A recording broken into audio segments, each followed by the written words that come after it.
Welcome to episode 165 of the Grip Strip podcast, the Kyle's Wild edition of the Grip Strip podcast. My name is Philip Matthew. I'm your host, and I'm with my co-host, a computer genius, a gentleman, a scholar, iRacing, and an iRacing Indy 500 champion. His name is Josh Shafine. What's going on, brother? Hey, I'm doing great, Phil, as always. Had a good weekend, of course, and everything. Besides the regular racing that we see this weekend, I did a little bit of racing my own, go-karting, so we'll get into that later.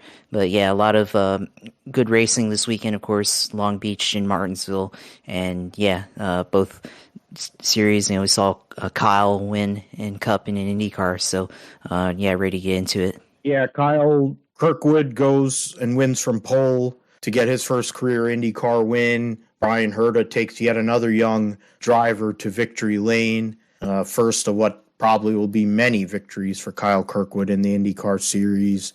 At Long Beach, had to battle Joseph Newgarden, amongst others, to get that victory. In terms of the Cup series, it was processional, very strategy-based race. Some of the drivers said it was even worse than last year at Martinsville, and that's with less horsepower or more horsepower and less downforce. And the product showed it when Kyle Larson stayed out on old tires and Joey Logano stayed out on nearly 200 lap older tires, and they finished first and second. So Larson finally gets his grandfather clock for his fan base. I was going to say something else, but it just doesn't matter.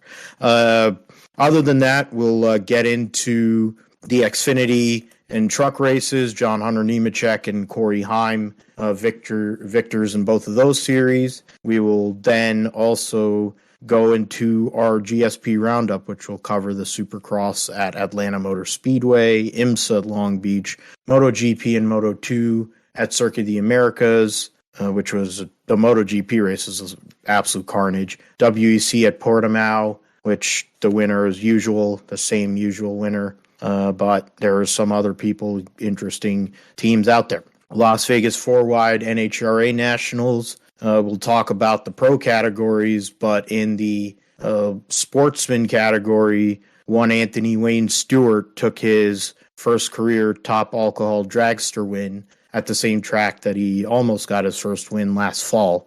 So gets that deal done. So we'll talk about that. Preview Rally Croatia, the Berlin Prix, they return after a bunch of time off. And then World Superbike at Assen, one of the great motorcycle circuits there is. And then Josh and I will preview Talladega, the Xfinity and the Cup. We'll make our picks, and the Tate Fogelman algorithm will come out of hibernation. It's been on ice since Atlanta, so we'll bring it back out for this race and see what it spits out. There's some interesting drivers in the Cup race. There's going to be a little bit of bumping there, so something to look at, I think. Or maybe the number is off, and there's not even 40, and then it won't matter. But we'll get into Josh's sim segment and also his go-karting exploits on gas go-kart exploits out there. So we'll talk about that, and then we'll close the deal. So yeah, let's start with the Acura Grand Prix of Long Beach, one of the majors, a race that everyone in IndyCar wants to win. That's and to go out there and get the victory and do it in the way that Kyle Kirkwood did was pretty strong.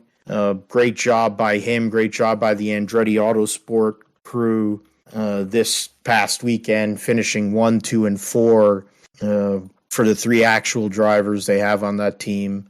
And he led, I don't know how many, we'll see that, yeah. He led 53. Kirkwood led 53 of the race's 85 laps. Joseph Newgarden was the other driver that led a bunch of the race, and Newgarden ended up, because of having to do an extreme fuel save, fell back to 9th. We'll get into the top 10 here. I was off on the speed there for the fastest lap. That's pretty far off for me. Kyle Kirkwood, Romain Grosjean, and Marcus Ericsson are your top 3 finishers, and they started in the top 3. Grosjean was less than a second behind. Colton Herta finished fourth. Alex Palou finished fifth. Will Powers sixth. Felix Rosenquist, Marcus Armstrong, Joseph Newgarden, and Scott McLaughlin round out the top 10. Root Beer Floathead and Green Rehal 11th, 12th. The three Rahal cars finished 12th, 13th, and 14th after they started in the boondocks. Pato O'Ward fucked it hard and went from having the points lead and being able to solidify said points lead to losing it with running into Scott Dixon and then later on screwing up on his own. So unfortunate performance for Pato. The McLaren team didn't have a lot to show for it. Rosenquist finished seventh. That was the best finisher because Alexander Rossi went off course on the final lap or final couple of laps of the race and lost what would have been a top 10 finish for sure. And Dixon, of course, finished dead last, which is weird for Scott Dixon to finish dead last in a race. I'd have to look it up the last time he actually done that. But probably, I think it was one of the Indy 500s recently when he crashed. I think the one where he almost got launched in outer space. I think that one was the one he might have finished dead last in that race. But Kyle Kirkwood, what a performance. They ran the vast majority from lap 24 to 85. The rest of the race was run under green. The majority of the drivers here from 1st to 18th all did 2 stops. I think the only people that did more than 2 stops were drivers that actually had problems. And so credit to, I mean, it was not just strategy, but you had to go and time it right to make sure you were saving fuel and the like. But Kyle Kirkwood handled himself like a veteran and did what he had to do to get his first career victory, Josh. And battling his teammate in the end, 3 Andretti cars in the top 4, something that we used to see back in the day, but not something we have seen in a few years for sure, probably in like a decade with Andretti being up there. But credit to them, they had the pace at St. Petersburg to win, both Grosjean and Kirkwood. This time they're able to finish the job, and Colton Herta was able to move up and get into a position possibly to get another victory at Long Beach, but in this case he takes a 4th place finish. But Kyle Kirkwood is the story, gets his first career win in IndyCars, Josh. Yeah, Kyle Kirkwood, of course, first career win, won the pole too this weekend, so he was really dominant throughout the entire race throughout the weekend. Romain Grosjean was right there with him and gave his teammate daps on Friday when he qualified on pole. So really impressive run overall. And Kyle Kirkwood, we kind of saw, like you said, at St. Petersburg what he could do. Got caught up in an accident there, of course, but over here at Long Beach he was in command for most of the day, and at times he fell behind Joseph Newgarden, but he was the only one really that could hang with Newgarden. Of course, Newgarden's on a different strategy, but he stayed within 1 second or less for the most part with Newgarden throughout the middle portion of the race when Joe New was leading there. So a really strong car, and then when it counted at the end, he was able to drive away from everybody. Of course, Grosjean at the end put on a little bit of a challenge and maybe closed within a little bit less than a second, but never could get any further than that. So really strong effort there from Andretti for both of their cars, two of their cars with Grosjean and Kirkwood there. So just an impressive performance, I think, overall. And like you said, for Andretti, they been really good so far to start the year, even though first race maybe they had a little bit of bad luck with some of their cars. So just a really impressive performance. Got to say, it does speak to the investment that not only Andretti has made, but CEO of Group 1001 and Gainbridge has also put a lot of money into this team. Of course, becoming virtually a co-owner of the team, and everything. So that certainly helps to have more capital, of course. And of course, Pato O'Ward has talked about in the past the main competition being Penske and Ganassi that he has to face. Well, I think Andretti has a little bit to say about that for sure. Of course, Pato finished in 17th and had a couple of run-ins throughout the day, including, hip checking Scott Dixon into the wall. So, little bit, uncharacteristic there of Scott Dixon to, be taken out and finish last, and maybe expect a little bit more out of Pato too there. So, yeah, definitely a lot that happened throughout this race, even though Kirkwood definitely dominated most of the race. So, yeah, of course, really, impressive runs, throughout the field. Kirkwood, of course, Felix Rosenquist, of course, had a good run. Marcus Armstrong finished in the top 10. Santino Ferrucci, finished in 11th place. So that for that team, pretty good run on the road course in an AJ Foyt car. Augustin Canapino was there for a little bit, even though he finished towards the back of the field. He was up front for maybe a couple laps during a caution period. So taken out by Pato in that Dixon deal too, or yeah, he did. So that's part of it. But he had chances there as well. So credit to him. Of course, Elio Castroneves finished a lap down, but impressive by work by the crew. First lap caution. First two laps they had a caution, and he was able to get the nose repaired without losing a lap under caution. So credit to their crew for doing a really good job there. But this was interesting race overall, and some of the strategies that we saw from Andretti versus Penske there, and was wondering there, with Newgarden taking the lead in the middle of the race, would he be able to keep the lead overall? But Kirkwood was able to get it back, and he was able to hold the point from there on for the rest of the race. So it was a solid Grand Prix. Nothing too crazy happened, but nonetheless, it is Long Beach, and one of the most impressive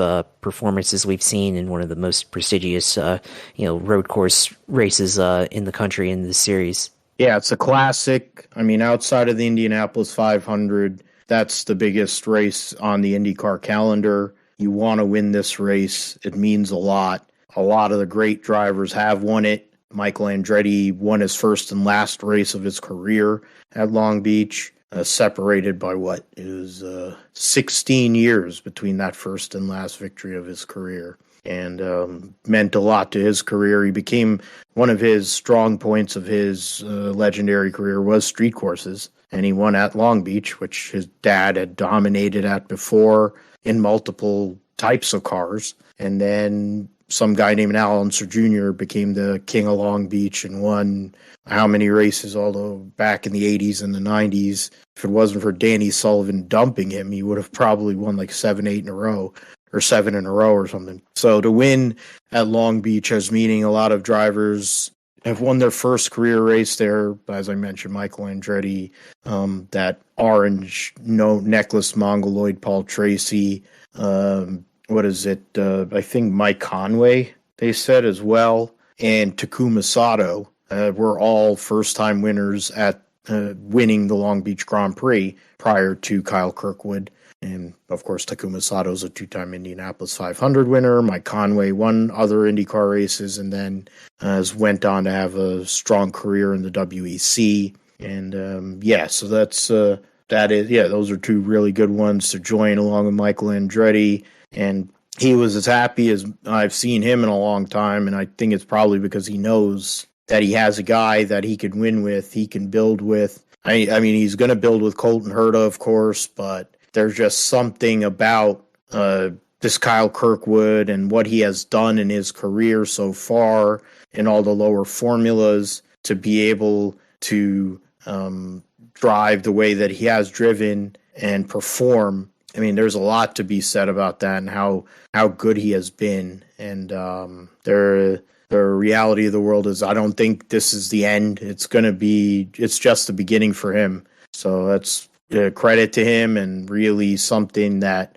I'm looking forward to seeing as the year goes on with the Indy cars, and going to now at Baba will be the next race here in a couple of weeks' time. Now there will actually be some semblance of flow to the IndyCar schedule here, and it'll be nice to have that. That'll be in 2 weeks' time at Barber Motorsports Park. The point standings leading into the Children's of Alabama Indy Grand Prix, I think presented by First. Trying to look at the logo, it's small enough. And yeah, Medical Properties Trust, First. Yeah, there you go. So the points going into Barber in 2 weeks' time, Marcus Ericsson retakes the points lead from Pato O'Ward. He is now 15 points ahead. He's a win, a third, and an eighth versus Pato's 2 seconds and a 17th. Alex Palou is in third, 4 points behind his likely future teammate. Joseph Newgarden in fourth. Kyle Kirkwood moves all the way up to fifth in terms of his 36 points behind Marcus Ericsson. Scott Dixon loses ground and now is sixth. But Scott Dixon over the years has had slow starts. He's had some issues early, and he's a six-time champion. You never count him out. Grosjean is in seventh. Herta is in eighth. Will Power ninth. Scott McLaughlin 10th. I mean, basically from those drivers from fifth on back are only separated by 6 points. And if you go and stretch it to Malukas and Callum Ilott, who are 11th and 12th, they're only separated by 11 points. So that's a large cluster there. O'Ward, Palou, and Newgarden are all kind of clustered 6 points between those three. So something to look at as we move forward. Alexander Rossi kind of buried at the moment, amongst others that I'm looking at other full-time guys. I mean, the worst full-time guys that are not rookies, well, other than Devlin DeFrancesco, which is self-explanatory, or not rookie, is Simon Pagenaud, the Connor Daly, and Rinus VeeKay. They're all tied with the same amount of points, which is pretty god-awful. Root Beer Floathead, then Alio, and Jack Harvey, which, I mean, last year Jack Harvey was absolute dog shit, so it doesn't surprise me. And Alio's proving once again that he's just basically an oval specialist at this point. He can run road courses in a sports car, but he's not really good at running road courses in an IndyCar anymore. And they're probably going to call Tom Blomqvist in to replace him for next year, and it looks like it. He's looking like somebody that needs to be replaced. So no offense to all the Helio Castro Neves fans. He can come back to Indy as many times as he wants. He's a god there. Fine. But he sucks on the majority of tracks that they race on. Yeah, we'll go and move to the Cup Series at Martinsville, the first of 3 races they had there during the weekend. Kyle Larson comes through late in the race after, kind of just hanging around. I mean, that's what Denny even said. He said it on his show. Larson really wasn't like the biggest factor in the race. He was on the back end of the top 10 for a good amount of the race. Got a couple of stage points, started 19th, but led the last 30 laps of the race to get his first career Martinsville win, 21st career victory. What is it? That's his 11th victory or 12th victory for Hendrick Motorsports since he joined them a couple of years ago. Or no, that's got to be more than that because he won 2 races last year, right? So 10, so 14. So he had 7 victories before he showed up. Oh wait, he had 3 races last year. All right, Watkins 6 victories. Watkins Glen, Homestead, and what's the other one? Oh, California. Yeah. So all right, so thank you, man. So that means he had 6 wins before he joined Hendrick Motorsports, and he's won 15 races since then. In the last 2 years, and now change in terms of this season where he already has 2 wins. So Took him forever to win a racing cup, and then he started winning them, and he had that one good year with Ganassi. And ever since he joined Hendrick, looks like a different guy. Larson led the last 30 laps, as I said, to get that win. 400 laps instead of 500, as it'll be in the fall for the cutoff to get to the Final Four. Joey Logano was second after being absolutely nowhere most of the day, led 25 laps at one point, was about to get lapped. Martin Truex went all over the place, ended up finishing third. Denny Hamlin talked about how he was going to have his major run, and he had a car that could have done it. Decent stage points, led 36 laps. Strategy call kind of cost him, he said on his own show. Chase Briscoe started fourth, finished fifth, got good stage points, and led twice for 109 laps. Second highest number of laps led behind his teammate, the pole sitter Ryan Preece. Eric Almirola had one of the fastest race cars in the whole entire facility and was able to get a sixth out of it. He had a speeding penalty, I believe. That was a major issue yesterday. Blaney from 31st to 7th, so credit to him. That's probably, of course, strat, but, to come from that far back, you have to have a little bit of ability to pass some people. Richard in 8th, which has got to be one of his best finishes he's ever had at Martinsville because he's god-awful there. Darrell Walsh Jr. 9th after starting 9th, and William Clyde Elliott II from 24th finished 10th. Alex Bowman was just outside the top 10 there. Chastain led 31 laps. From the back after he was about to get lapped by Preece. He ended up saving that. And then I think Logano got the lucky dog, actually, that on that first caution or whatever, or at the stage break. Preece led the first 135 laps of the race, and it looked like he was in a different planet, on a different planet, and then he sped on pit road and basically spent the rest of the day trying to get himself back up, and he got 15th out of it, but I think even he would say that he probably should have had a lot more come from this race, kind of mirroring the performance he had at the Coliseum with running as fast as he did. Same as Martin Truex, who had won at the Coliseum. Suarez started second, got roughed up a little bit, got some stage points, led some laps. Harvick won the second stage and then had issues. I think he had a speeding penalty or something, some sort of penalty. He cut a tire down, kind of went to hell for him, and he went from likely top 5 to 20th. Kyle Busch was getting into argy-bargy with Corey LaJoie, amongst others. It was a pretty bad day for the RCR. Anybody who has RCR connections yesterday, it was pretty god-awful. I mean, Dillon actually finished 12th, but he wasn't really that good. That's all strategy. They were garbage. Tyler Reddick had a really good race car, and he got buried. Byron was considered a favorite by a lot of people, but it didn't happen during the race. Brad Keselowski led laps and got screwed by the timing of yellow. Todd Gilliland was running up front for a good amount of the race, and then by the end it lost a lap there. So, Kyle Larson gets the win. He really wasn't the story, but he gets second win of the year, solidifies his playoff positioning.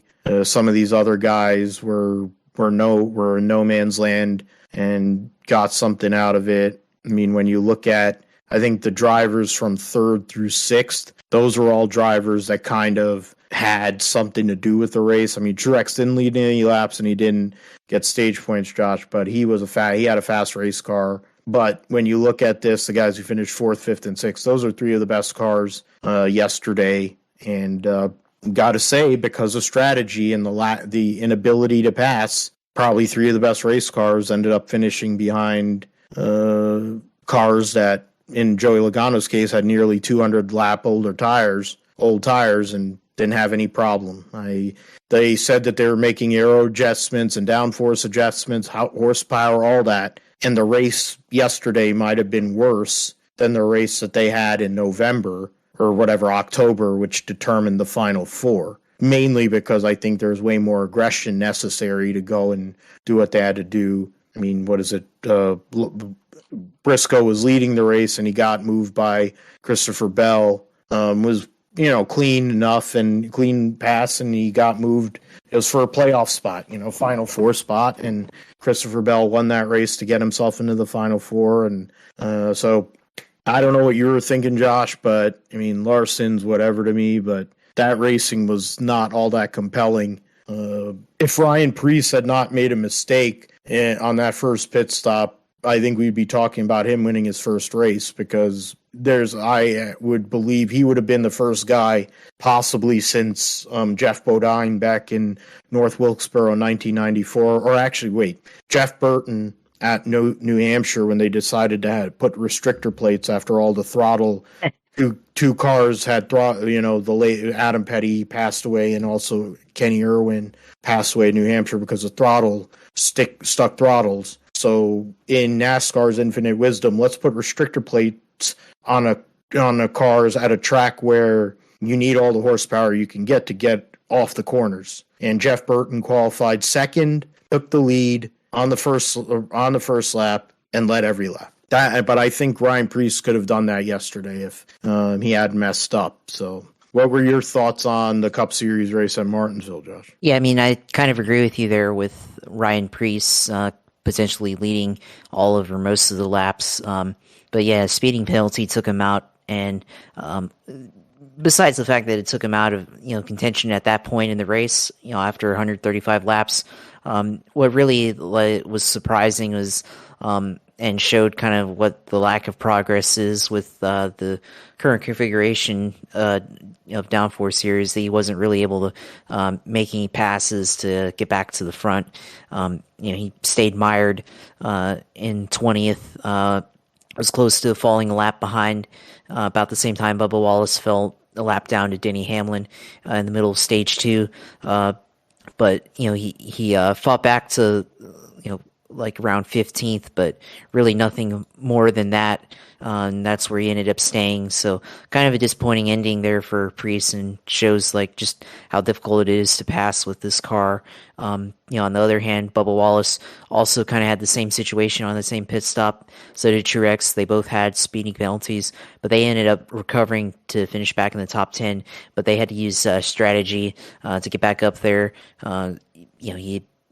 Wallace and Martin Truex, Wallace fell a lap down and everything got, lucky dog, but, was part of that, but, he used pit strategy to get back up there, and, he's able to get back into, at least the top 10 and recover. So both those cars had good pace, so at least, they were able to get something out of it. But then, Chase Briscoe got into the lead, stayed there for over 100 laps, get a top 5 finish. Denny Hamlin led laps and was up there, but then it just seemed like tires mattered enough to where if you were on older tires coming off of a restart, you'd get past, but it didn't matter enough to where maybe you're the best car like Ryan Preece, or seemingly the best car, because honestly whoever won the pole could have been anybody, right?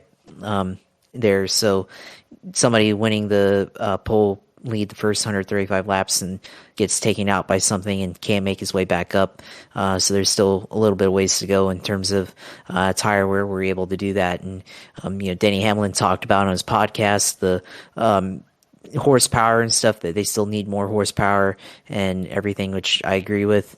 And it seems like for every 50 horsepower they take away, it basically leads to about 2 seconds difference in fall off per horsepower or something like that, or 50 horsepower. So as they take away downforce or taking away power, it seems like the amount of fall off on lap times gets faster, so or increases. So there isn't really a ton of fall off, and it seemed like in this race, Larson obviously he didn't start up front on the last restart, right? He was in 4th place, so he still had to make a couple of passes, but he was able to get up there in relatively quick time and drive away. So tires mattered to a degree, but not enough to what I think people want for a short track race, and for it to to really truly matter. So there is some improvements, but still not enough, and that was kind of what people I think were looking out for, especially with how it looked in Phoenix with this package and everything. So clearly still a lot of work to do. And, of course, even Clint Boyer, who's basically been a yes man on the broadcast, went on Twitter today and said that the package sucks and that they need to improve it, but confident that they'll figure out a solution. So, we'll see. But yeah, I mean, that's the race, what we saw on Sunday. I mean, there was some passing through the field, but not really. And up front where it mattered the most, not too much that happened. And most of it, happened off of pit road, and, whoever was able to get the lead, coming out of the pits on a caution or, on a restart. So, yeah, I mean, not really, too much to take away here, from the Cup Series race at Martinsville.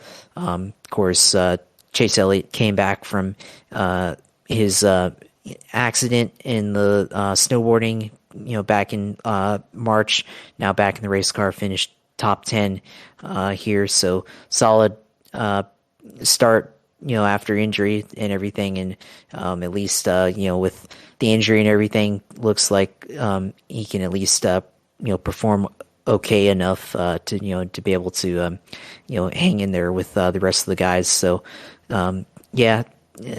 It is what it is right now in Martinsville, and guess we move on to Talladega and all the mile and a halves that we have coming up here on the rest of the schedule. Yeah, and you also have to consider Chase Briscoe, who had injured left middle finger on the lower part. He injured it in the late model, and he joked around that basically their season turned around after he goes and has that injury. You could see in his Instagram post with his son, Brooks, going and playing around on the car and making sure all the parts are good for Dad, that Briscoe had a different type of glove to go and compensate for the splint or whatever they had on that finger. And for him to get through 500 laps at Martinsville and run top 5 for a vast majority of the race, so credit to him. 2 consecutive top 5 finishes for Chase Briscoe and that 14 team. One of the best results and performances by the Stewart-Haas Racing team and for a while, and a lot to be said about that. With considering how bad they have been, they've been getting outrun by the likes of Front Row Motorsports and Roush Fenway now too. I mean, it's pretty weak. So in terms of the driver points leading into Talladega, Christopher Bell leads the overall point standings with 302. He leads Ross Chastain by 5. Kevin Harvick is 3rd, and then Kyle Larson is 4th. Of course, Kyle Larson has 2 wins, same as William Byron. So they, at the moment, theoretically lead the playoff standings. And then you go through the rest of the drivers. 3, 4, 5, 7 different drivers have won so far in 9 races. Then you have Chastain, who's the defending race winner at Talladega. Harvick, Truex, Denny Hamlin, or Truex rounds out the top 10, and Denny Hamlin, Ryan Blaney, Alex Bowman, Brad Keselowski, Chase Briscoe, and Christopher Buescher round out the 16. And so that's the points at the moment. You got to take that, for what it is, because there's and you have to. I think the playoff points is one thing you have to look at. And William Byron now is behind Kyle Larson in playoff points by 2. And then there's a close battle after that for the rest of those placings. William Clyde Elliott, the second, is 31st in points at the moment. Of course, they don't have that whole top 30 thing anymore, so it doesn't really matter. He's 22 points behind Noah Gragson for 30th. Yeah, so that's something to look at. Of course, I think he's looking to try to win at Talladega and get himself locked in. Trying to look through here. Yeah, the Buescher is 16th, and he's up by 6 points on both Daniel Suarez and Michael McDowell, and 9 points on Austin Cindric, and then 13 points on Keebler Gibbs, who is 20th. Austin Dillon is in 21st, Bubba Wallace in 22nd. Some of the other ones, Almirola actually moved up 3 spots in points. Ryan Preece is there behind him. But what it shows is that Briscoe has had a couple of good runs in a row, and all of a sudden he's gotten some solid stage points, and he's went from being basically with his teammates Almirola and Preece into the back end of the playoffs. So shows what stage points can do, and actually performing halfway decently as well. The Xfinity Series race kind of had a similar feel at Martinsville. They really there wasn't a whole lot going on in that deal. Call 811.com 250 was pretty much a bore fest, and John Hunter Nemechek won both stages, led 198 of the race's 250 laps. Only one other driver led double-digit laps, and that was Josh Berry, who had issues at times but came back. John Hunter Nemechek wins. His teammate Sammy Smith finishes second. Cole Custer third after starting on pole. Berry fourth. Bruckshot Jones fifth. Justin Allgaier sixth. Daniel Hemrick. Derek Kraus seventh and eighth. Brett Moffitt ninth, and Chandler Smith in 10th. So all three Kaulig cars in the top 10, and 3 of the 4 JRM cars there, along with 2 Gibbs cars, and then 2 Stewart-Haas Fords. The Moffitt car is a Stewart-Haas prepared machine, along with the regular Stewart-Haas car of Cole Custer. Basically, you see all that right there. That's where all the racing was. I mean, Mayer and Riley Herbst got into it there late. 98, 119. Or no, that was because of Ryan Truex running over Sam Mayer, and that took out Riley Herbst, and also involved Jeb Burton, but he was able to keep going and end up finishing 14th, actually. Truex was 12th, right behind Parker Retzlaff, who started 4th, finished 11th.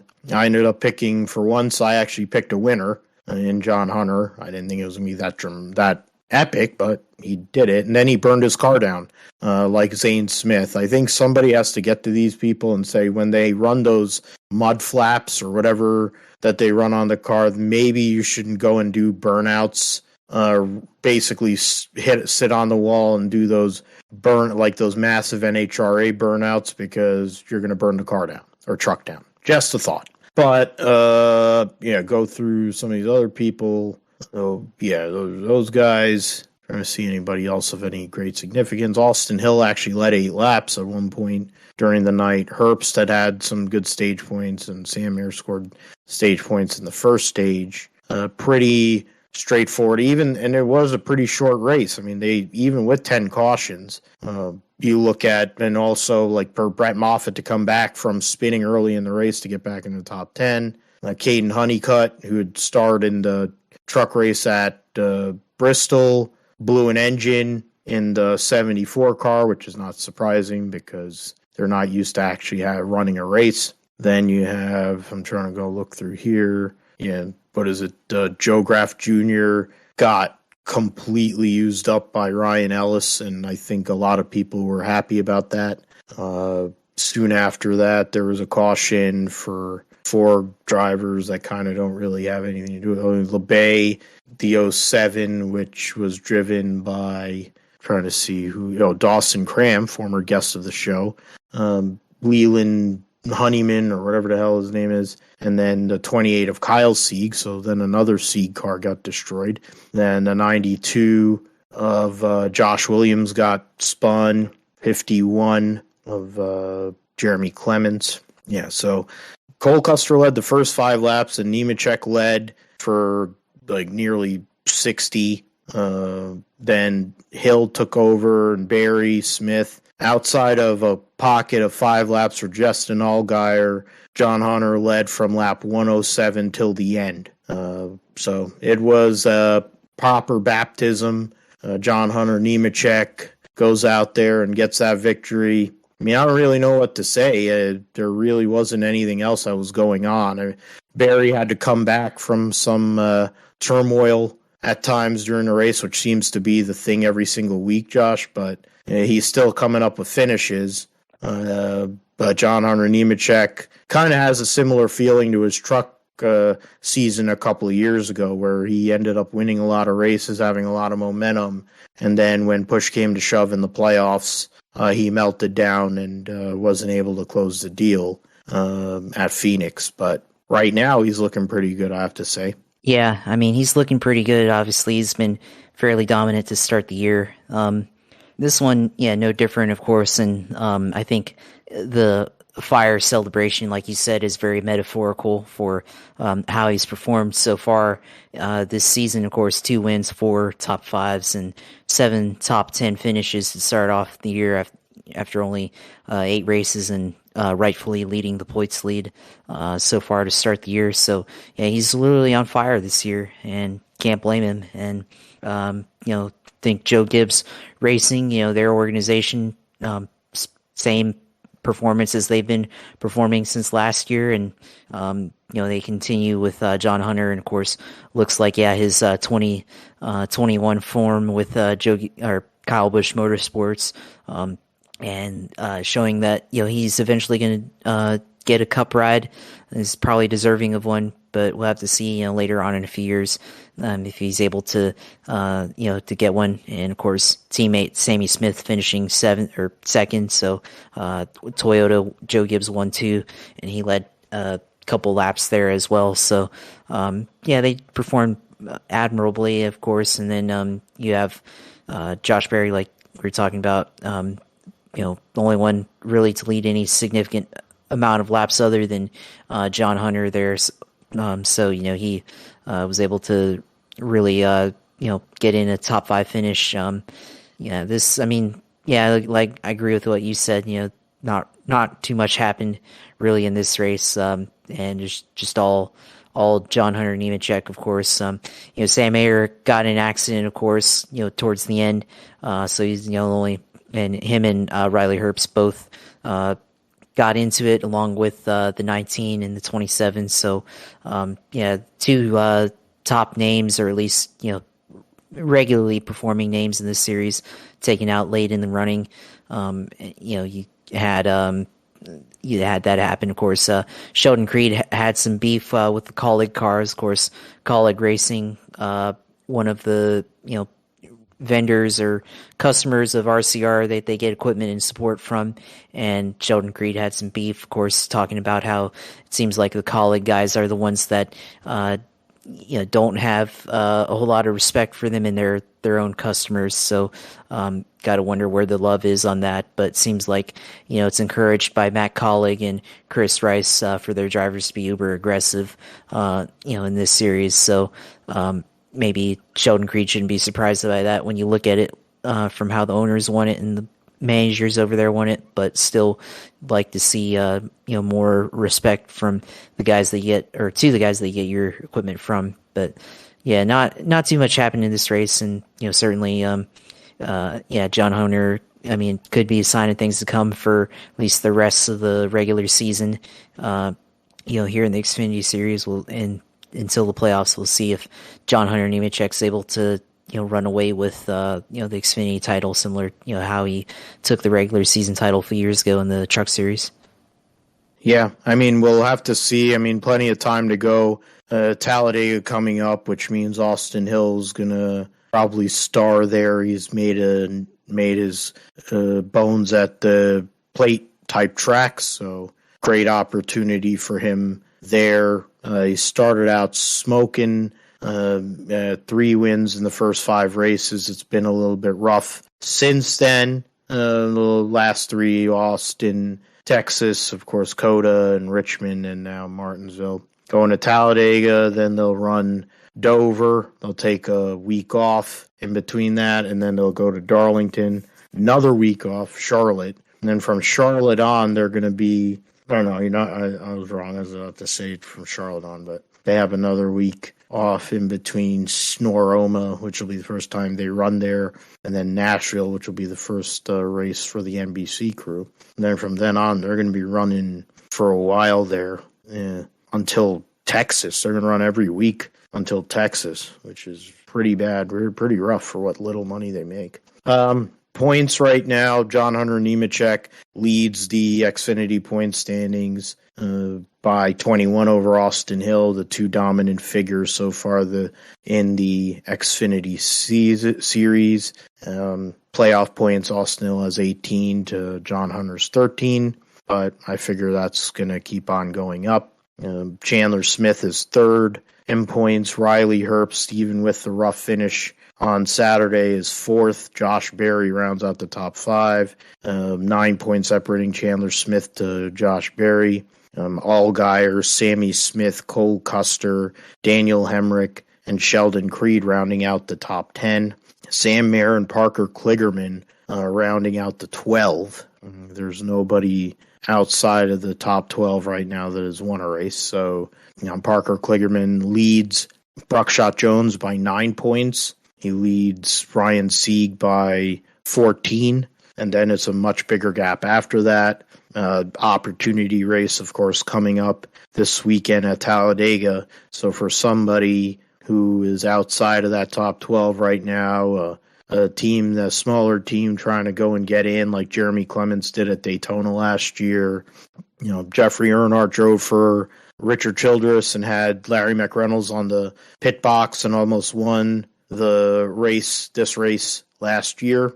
There are other people there. I mean, we'll get into the preview for Talladega, but some people, even Kligerman, to be fair, because he's been pretty good over the years on super speedways. Truck Series race showed us something we had never seen before, which is racing on a oval in the wet, albeit I think it was more damp than wet in the Long John Silver 200. This race was basically the same kind of deal as the Xfinity. Not a whole lot of movement. The top 7 drivers were basically the top 7 drivers most of the night, for the exception of Christian Eckes, who fell back late. And then you have Sawulich and Colby Howard just scored points. Corey Heim led 82 of the race's 124 laps because they shortened the race due to weather. Kyle Busch finished second. Zane Smith finished third after starting on pole. So Corey Heim and what do they call that stupid team? DGR, what used to be DGR Crosley or whatever, or David Gillen Racing, Tricon Garage gets their first victory of the season. Kyle Busch close. I picked him. You picked Ross Chastain, and Ross Chastain definitely did not have anything this weekend. Coming back to the side of the Hail Melon, he definitely had nothing in whatever vehicle he was driving. But Corey Heim gets the victory. They go and use those damp weather tires to essentially dry the track, and then they ran them through the first stage. But really, there wasn't a whole lot that came out of it. They had a competition yellow, then they had a stage 1 conclusion and a red flag for 24 minutes. Then they got the race back on and had a couple more spins, including Stu Ball, and then the 43 of Daniel Dye. And then the race ending caution was Carson Hocevar being Carson Hocevar, trying to clean out Taylor Gray and failing, and then got a 2-lap penalty in the process. So coming off of his first career victory a few weeks ago, which involved having an accident happen there, we see yet again another example of why people hate Carson Hocevar and the way he drives. But Corey Heim gets the victory, Josh, and it was him and Kyle Busch the whole night. There really wasn't anything else going on. Heim Busch, Zane Smith, Ty Majeski, Tanner Gray, the top 5. So 2 of the Tricon Toyotas there. Ben Rhodes, Matt D. Burrito, Taylor Gray, William Sawalich. So what is that? All four of those team trucks finish in the top 9, and then Chase Purdy rounds out the top 10. Nick Sanchez just outside. Chastain ended up coming back and finishing 12th, but he really wasn't that good. I mean, that's really all there. I mean, Corey Heim dominated, won both stages, took advantage of the situation there, and he's given himself a good, solid place probably in the playoffs, because I don't see more than 10 winners in the truck series this year. There are some competitive drivers and some competitive teams, but I don't think there's going to be more than 10 winners. And Heim right now actually is 4th in points, only a point ahead of Eckes, but both of them are winners so far. They've won some stages. They have some decent playoff points. But Corey Heim, good job for what is now the factory Toyota team, and their number 1 prospect in the truck series, more than likely getting that victory at Martinsville on damp weather tires. Yeah, of course, and on damp weather tires, so it's pretty impressive. The first time we've ever seen in NASCAR, at least, wet weather racing on ovals, and I mean, honestly, it didn't really look all that different, which maybe that's a good thing, right? And of course, that when they were on the wet, I mean, I think it works best when the track is damp more so than wet. I mean, if you have a lot of really wet spots, opportunities to hydroplane, that's not really good. I mean, we still see that on the road courses at times when they have raced on wet tires, where you have puddles and stuff throughout the track. So of course, a lot of debate among fans and drivers, people in the industry, on if they really got what they invested in with these wet weather tires, and they didn't use them enough when it was actually wet. But then on the other hand, they stopped the race on a good note because it was maybe too wet for the wet weather tires. A lot of debate there, of course, and I mean, there's really only one way to find out. I mean, then again, if they had kept it green, or kept going throughout the race, and have an accident because the car went through a puddle and hydroplaned into the wall, there's not really a lot of room to recover from that. Of course, road course, if you hydroplane or something, you have an opportunity to at least go into the gravel trap, or into the grass or something. So you don't really have that opportunity on an oval per se. So that's something to consider there. But good debut, I guess, for wet weather racing, and we'll have to see later on in the year if we get another short track event in any of the series, where we see the opportunity for potentially putting on the wet tires, and maybe we might see a different outcome. What if it rains at North Wilkesboro or something at the All-Star race, or for the trucks in their race? Could we potentially see a wet weather event happen, and that might be interesting because that track has a lot of tire wear, of course. And how would a wet weather tire fare up against a track like that? And have they considered? I mean, obviously they've already done testing and stuff, but did they ever do any testing on a wet condition with a track like North Wilkesboro? Probably not. So I think we'll have to see how that plays out. But hopefully that event in general doesn't get rained out or get affected by rain, because there's obviously rain kind of puts a damper on things.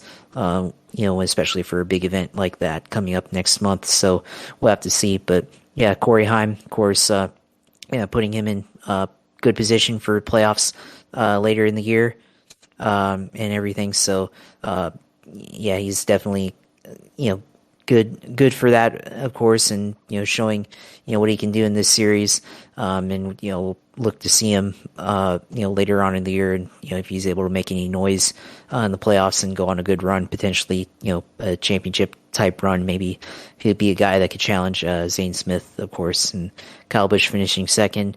Obviously, he was frustrated after the race. You saw his comments about being able to race on the wet. He was obviously very critical, and probably because could have had a chance to take home the 100th victory for his organization. So probably wanted that milestone victory really bad, and everything. Of course, still the winningest driver in the Truck Series, so can wait for another day. So I'm sure somebody else can win it, or next time he's in the truck, he can win it and get that 100th victory there. But yeah, I mean, not too much outside of this wet weather experiment, which I think, gave a chance for some novelty and everything. But at the end of the day, what didn't really look any different from what we would normally see, results wise. So at least good job on all the organization, all the drivers and everything for at least maintaining throughout the rain and everything. And we didn't see anything too crazy like ARCA breaks or anything like that. So that was good. But yeah, I mean, nothing really else to talk about from that race, of course. Yeah, that's basically what it was. It was a snoozer, and when you add the fact that you have, I think Jamie Little was calling that race. It might be, I don't remember, but I wasn't watching much of it. But yeah, Heim getting his third career Truck Series win, big deal for him. Kyle Busch has 2 more races to run this year in his truck. They'll be running in Kansas in 3 weeks' time, so they'll have some time off here before they get back into it. The points, Ty Majeski, 6 top 10s in 7 races, average finish of 5th. That's pretty sporty. Zane Smith, the defending series champion, 26 points behind, but has 2 wins. Ben Rhodes, 3rd. Corey Heim, 4th. Christian Eckes, 5th, as I mentioned, only 1 point separating Heim and Eckes. Grant Enfinger, Matt Crafton, Tanner Gray, Matt DiBurrito, and Chase Purdy, who was tied with his pseudo teammate Nick Sanchez for the last playoff spot at the moment. So that's something to look at. I don't think that tie will last because Nick Sanchez is a way better driver and probably will win sooner rather than later. Jake Garcia, who missed Daytona, is eligible. I think they gave him a waiver if he can win. So he's 12th in points. The McAnally Hildeman team doing really well. Hocevar is 13th, but he has a win, so he's basically in 4th amongst that. So right now, I guess that means 4th, 5th, 6th, 7th, 8th, 9th. So Grant Enfinger actually, if we take into account all the drivers that have won, Enfinger is on the bump by 2 points on Matt Crafton, 10 on Tanner Gray. And then once you get past those guys, it gets a little tighter. So something to look into. The likes of Stuart Friesen, who's had some struggles this year, trying to go, and he needs to get a victory at some point. He's only 1 point behind Carson Hocevar, which kind of speaks to how bad he's run most of the year, other than getting that victory at Texas. Got other people out there like Haley Deegan and Tyler Ankrum, kind of in the weeds there. Colby Howard, Rajah Caruth, the rookie, Chris Wrong, in 19th. Timmy Hill missed a race for whatever reason. It's illogical when you're actually competitive-ish. You miss a race when you could possibly backdoor a playoff spot. I think the worst driver who has run every race is Dean Thompson, and we say that after Dean Thompson had probably the best race of his career at Texas, and it went to hell in that ARCA break crash. Brett Holmes and Daniel Dye are the ones that are buried. Pretty good. 3 weeks' time, we'll talk about the trucks again. Stephen Malazzi is interesting. He finished dead last in the truck race, but he drove to Martinsville, jumped in that 22 truck and raced, albeit not that long, but he raced. Then jumped back in his car to get back to North Carolina to go to work as a server at a Italian restaurant or something. It was on his, I retweeted it because it was pretty cool to me, that a guy who's trying to make, he has this dream to make it in racing, and he's grinding as a server, a waiter, to go in between while he's driving a truck in between that. So that's pretty cool.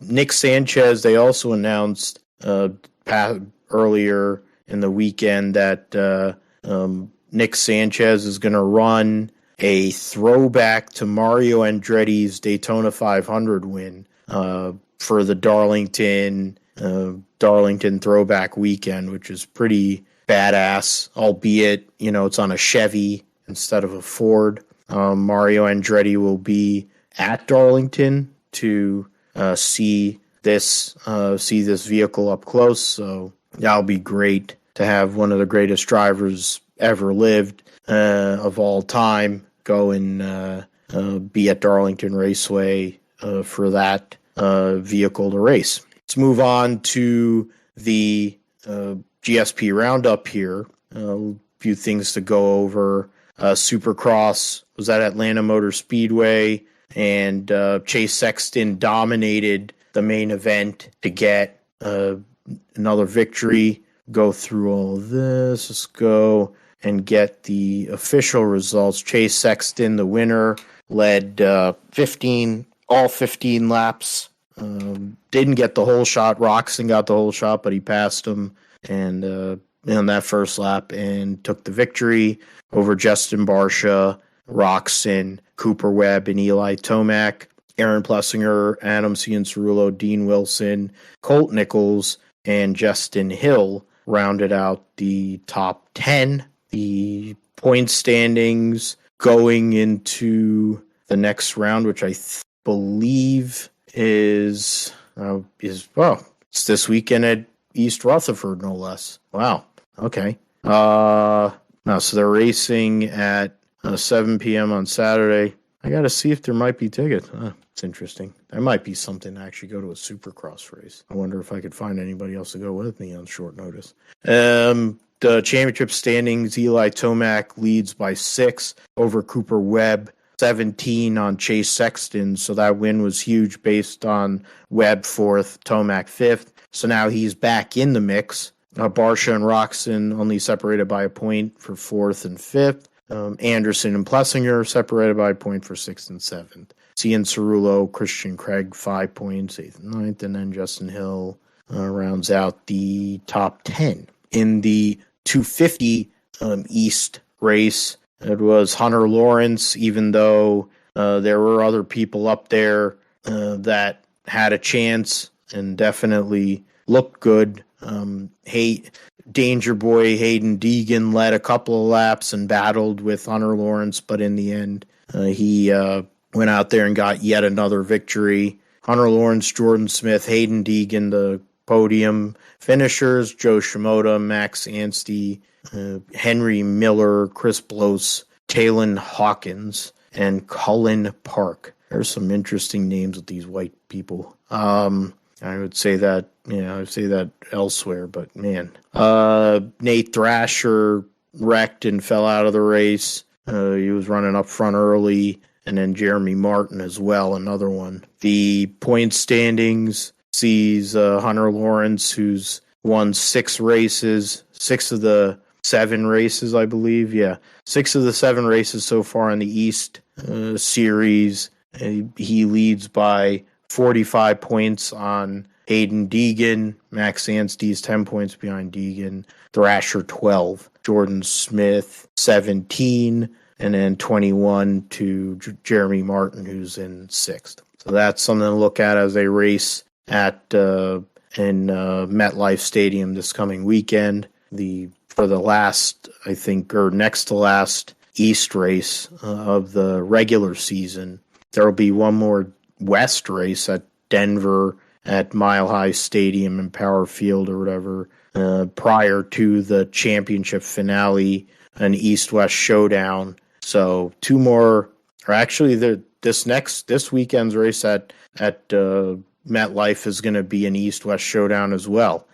So that's interesting. That's going to make it a little spicier. So the Lawrence brothers will be racing each other, battling for a victory. Of course, they'll get points for their own specific championships, but they'll also be racing for an overall, something to definitely look at here this coming weekend. And the weather, I'm not so sure about the the weather at this point doesn't look great. So got to keep that in mind. IMSA at Long Beach saw the Porsche team Penske get their first victory. Nick Tandy and Matthew Jaminet get the victory by just under a second over Connor D. Filippi and Nick Yellowly on the BMW M hybrid V8, what do you call Ray Hall Letterman Lanigan team. And then the other Porsche, Matt Campbell, Felipe Nasr finishes third, 2.9 seconds behind. And then Philip Eng, Augusto Farfus finished fourth. Pippo Durrani, Alexander Sims had to pit, and then they lost a lot of time. Tom Blomqvist and Colin Braun ended up being a lap behind. They had issues during the day. But the big story was Ricky Taylor and Philippe Albuquerque. They were in a position to possibly try and win that race with fresher tires. And Ricky Taylor tried to shoot the moon, and it didn't work out. And he crashed in the turn one tires. So unfortunate result there. It's been missed opportunities. I mean, first at the 12 hours of Sebring, which was, that was also done by Penske Porsches, and then now at Long Beach. In the GTD Pro category, the Vassar Sullivan Lexus of Jack Hawksworth and Ben Barnicoat were the winners over Antonio Garcia and Jordan Taylor in the Corvette. Klaus Bachler and Patrick Pilet in the Pfaff Porsche was third. In GTD, the Paul Miller Racing BMW of Brian Sellers and Madison Snow were the victors. And then Roman DeAngelis, Marco Sorensen for Harder Racing, their teammate, the Pro category Harder Racing car finished behind them. And then third place was Frankie Montecalvo and Aaron Telitz in the other Vassar Sullivan Lexus. So good job by that team this past weekend. Their result, Sebastian Bourdais and Renger van der Zanden basically didn't even have a race because Bourdais locked his rear wheels on the start, or basically going into turn one, and crashed, and that eliminated him. That was a brutal deal for him. There was also a couple of cars, Ashton Harrison, Philip Hyatt, and they both crashed in qualifying, and that was a bad situation. Both those cars were damaged enough to where they couldn't race. So that was unfortunate for those drivers and those teams. We'll get into the points since I think their next race in the schedule. I'm trying to see. I don't know why I'm doing that. It doesn't work. That's not what I'm trying to do. The point standings going into the next round, Pippo Durrani and Alexander Sims are tied, and Jack Aitken, who runs, I don't know how they're tied. That makes no sense because Jack Aitken, they haven't put the points up for Long Beach on the IMSA website. Good job, guys. The 31 team was up by 10 on the Wayne Taylor Racing Andretti Autosport car. The 01 Cadillac was third. The BMW 24 car was fourth, and then the Porsche of Tandy and Jaminet was fifth, so they'll move up. The other Porsche was right behind them. And the Phil thing, and Gusto Farfus there. So the points aren't updated, so I can't even give you a points update if I wanted to.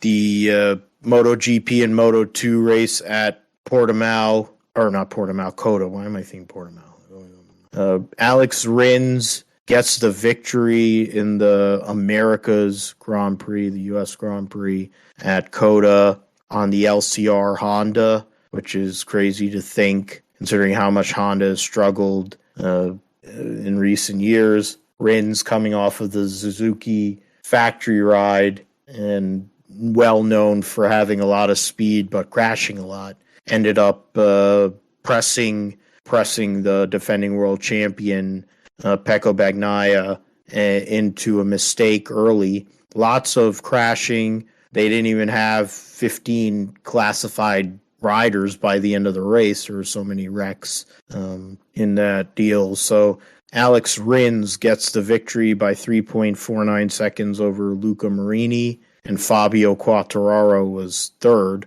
And then Maverick Vinales fourth, and Miguel Oliveira finishes fifth. So 2 Aprilias in the top 5, 4 different manufacturers represented in the top 4. Bezzecchi, coming off his first career victory, finished 6th. Zarco 7th. Franco Morbidelli 8th. Fabio Di Gianantonio 9th. And Augusto Fernandez in 10th. Michele Pirro filling in on the second Ducati, finished 11th. Jonas Folger, former Moto2 world champion, filling in for Pol Espargaro on the gas Tech 3. KTM finished 12th, and then Brad Binder, who went off the track or fell in the late tight complex there before the the opposite version of the Turn 8 at Turkey, finished last of the riders that were classified.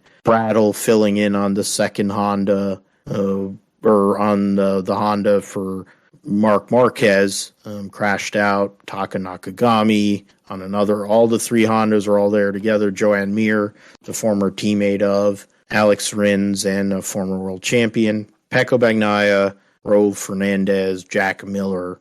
Those were all guys that were out. Alex Marquez, Alicia Spargaro, and Jorge Martin were involved in a first lap incident. Alex Marquez had the worst of it, and I think he had to be taken off on one of the boards or on a backboard. So not great in that sense for those guys. The point standings moving forward, Bezzecchi leads by 11 over Pecco Bagnaia. Alex Rins moves up to third, 17 points behind. Vinales is in fourth and Zarco fifth. Marini, Quartararo, Alex Marquez, Binder, and Morbidelli rounding out the top 10. Even Raul Fernandez has actually scored points. Trying to go and see the seasons. Bezzecchi, Pecco Bagnaia, Rins. Oh, that's from this past week at the U.S. Grand Prix. I was trying to go and find some of the other information in terms of some of the other riders, because I'm trying to find out some of the people that were called off, weren't able to race. But I'll go and ease download. Excuse me. Pedro Acosta wins the Moto2 race on Red Bull KTM over Tony Arbolino. Bo Bendisneier went through to finish third. So that was the race there, the top 3. Jeremy Alcoba and his teammate Philippe Salic finished 4th and 5th. Teammates Fermin Aldeguer and Alonso Lopez were 6th and 7th. Aaron Canet, Celestino Vietti, and Manuel Gonzalez round out the top 10. Joe Roberts finished in 16th, just outside the points. Sean Dillon Kelly, the other American, finished 18th. His teammate, Rory Skinner, finished behind him. So a pretty poor performance for American connected or just American riders in the Moto2 race, unfortunately, in their home race itself. So the standings in Moto2, there you go. In Moto2, Arbolino leads by 7 over Acosta. Canet is 20 points back, so I would say that basically it's a battle between Arbolino and Acosta in the Moto2 championship. I'm trying to look through. Roberts is 4 points this year.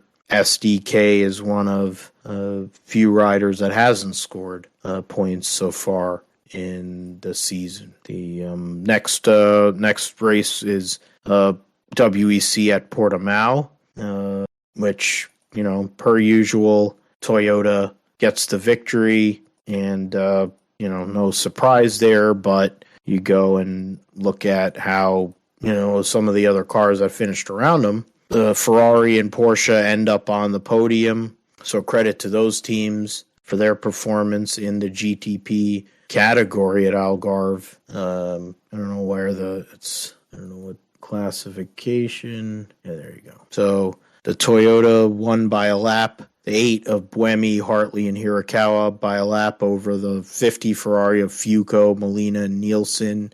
The 6 Porsche of Kevin Estra, Andre Lauderer, and Lawrence Vantor finished third. The Cadillac, Ganassi Cadillac, Bamber, Lynn, and Westbrook fourth. So 2 of the LMDH cars in the top 4 is promising, to say the least. Amongst all these factory cars, the Peugeots actually made it the entire race. Peugeots are 4th and 6th. The other Ferrari split them. The Glickenhaus car was 8th, and the second Toyota was 7 laps down in 9th place, tied with, finished at the same number of laps as the winner of the LMP2 category, United Autosport, number 23, with Josh Pearson, Guido van der Garde, and Oliver Jarvis over their teammate Lubin, Phil Hansen, Ben Hanley. Team WRT rounds out the podium with Rui Andrade, Robert Kubica, and Louis Delatras. Dorian Pin, the lady driver, Bortolotti, and Danny Kvyat, who was recently signed to run for the Lamborghini team. 4th for the Prema team, the Hertz Team Jota Sport car of Antonio Felix da Casa, Yaya Fey, and David Beckman. 14th place, but 5th in class. The Corvette Racing, number 33, of Ben Keating, Verona, and Nicky Katzberg, wins GT Am by just over 0.2 of a second over the Richard Mille AF Corsa Ferrari of Perez, Kompenak, Wadu, and Rivera. And then the Iron Dames get a podium, Bovey, Gadding, and Rahel Frey. So that's a good job by them to get a podium. 3 different manufacturers representing Chevy, Ferrari, and Porsche in the race there. Now, trying to look through the Japanese Aston Martin car, only made 42 laps. The Floyd Van Wall hypercar only ran 174 laps. Not shocking.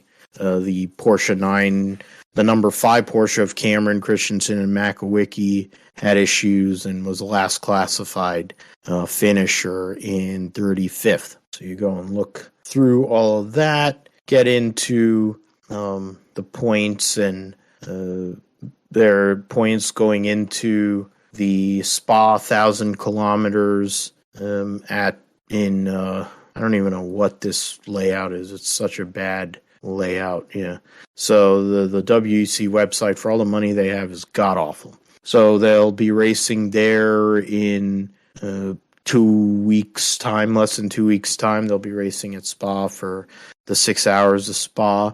So that'll be a great race there. Let's see and maybe hear some of that horsepower of those Cadillacs, which actually, just out of curiosity, just by looking at it, the other Cadillac Ganassi car with Sebastian Bourdais and Renger van der Zande are going to race in the Spa 6 hour. Interestingly, so that'll be a welcome addition to the hypercar category. I'm trying to go and see if there's any other people or cars or things are a little different. No, there's still an LMP2. Pietro Fittipaldi, David Heinmeier Hansen, and Oliver Rasmussen, and one of the Jota cars.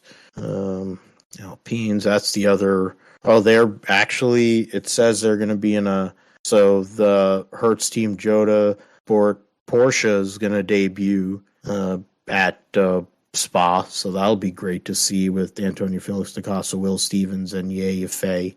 So that'll be nice addition to the field. Another hypercar there. And go through the rest of these. The 2 Peugeots, 708 and the 777. So we'll get into that in a few weeks' time. Record 13 extra Cadillac. Great to see that. Anthony Davidson, 2014 WEC World Champion. Now he's actually working with Peugeot. Didn't know that till just now. And then I went over those other 2 classes and I'm getting into points. I think it's more important when we get to Le Mans with the way the points are. NHRA, as I mentioned earlier, 4-wide nationals. Let's go and get into those. One that, of course, matters most to me is Tony Stewart ended up going out there and winning in top alcohol dragster, which is pretty badass. In top alcohol funny car, Doug Gordon gets another victory. He's a defending world champion, so credit to him. Tony Stewart gets the victory by 3/10,000ths of a second over Todd Bruce, and then Chris Demke and Mike Coughlin rounded out your drivers in that final quad. In Pro Stock, Dallas Glenn continues to dominate and gets yet another victory over Troy Coughlin Jr., Christian Quadra, and Derek Kramer. In Funny Car, Matt Hagan gets another victory. He spoke of the pressure he felt after Tony told him that he had to win because he had already won. So Hagan in the Haas Automation Dodge wins over Tim Wilkerson, John Force, and Chad Green. In Top Fuel, Antron Brown gets the victory over Steve Torrance, his bosom buddy, Brittany Force, and Josh Hart. Standings, the next race will be the Charlotte 4-wide nationals in a couple weeks' time. Standings going into that event, Torrance leads by 13 points over Justin Ashley, Brittany Force third, Antron Brown moves up to fourth. He's tied with Mike Salinas. Leah Pruitt, Austin Prock, Sean Langdon, Doug Coletta, and Josh Hart round out the top 10. 12 cars, I think, have run the majority of runs for their eligibility to make the playoff. Matt Hagan has a 105-point lead on defending world champion Ron Capps, 116 on DeJoria. Chad Green running a strong fourth, Robert Height fifth, and Bob Tasca sixth. Tim Wilkerson, John Force, Cruz Pendragon, Blake Alexander. And then once you get out of that, I think you have another four. So looks like a lot of people that have an opportunity to do something this year in the funny car category. J.R. Todd's outside of the top 10, which is pretty shocking. Former world champion in the funny car class. So interesting. It's also great. It also proves once again why they have the countdown and they reset the point. Dallas Glenn leads by 51 over Troy Coughlin, 65 on Matt Hartford, 97 on Camry Caruso, and 129 points on Aaron Stanfield running out the top 10 or top 5. Faulkner, Anderson, Christian Quadra, Kyle Koretsky, and Mason McGahey round out the top 10.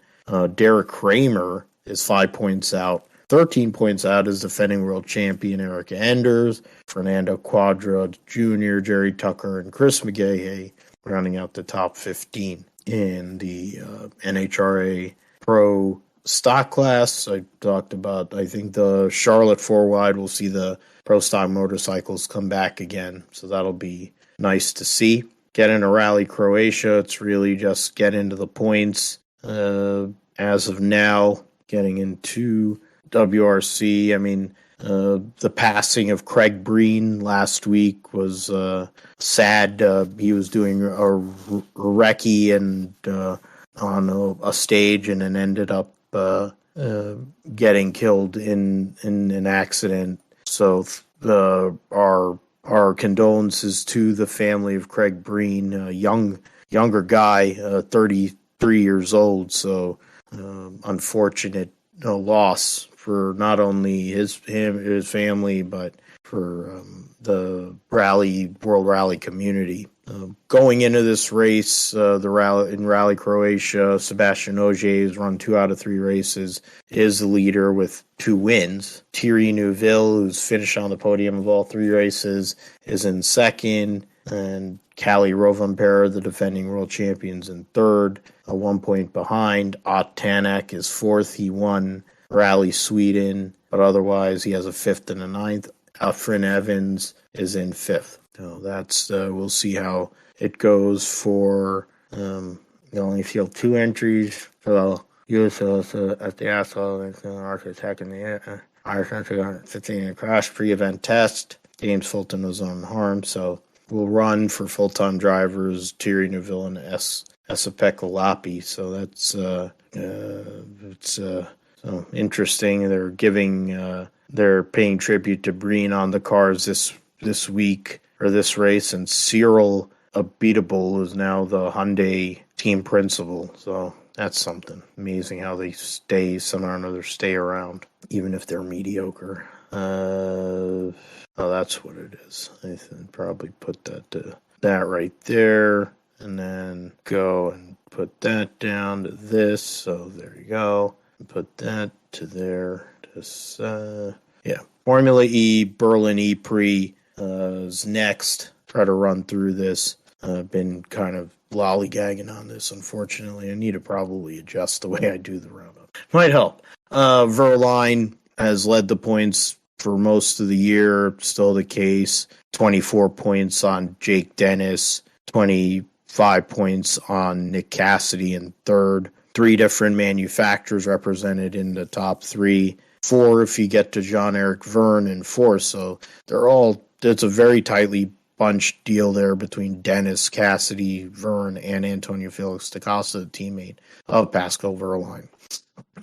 So that's what we'll look at. They have 2 races this coming weekend at the Berlin E-Prix. They'll run back-to-back rounds, and then they'll run in a couple of weeks' time at Monaco for around 9, and then they'll take a month off before they go to Jakarta in Indonesia for the first time. They'll be running in Portland at the end of June, so that'll be interesting and cool. That'll be to lead up to a doubleheader in Rome, and then the final doubleheader to finish the season in London. World Superbikes in Assen, one of the great racetracks in the world, especially for motorcycles. Alvaro Bautista is current points leader, defending world champion. Won race 1 and race 2 at Indonesia, the last race they ran in March. So early days, only 2 rounds so far in the season. He's won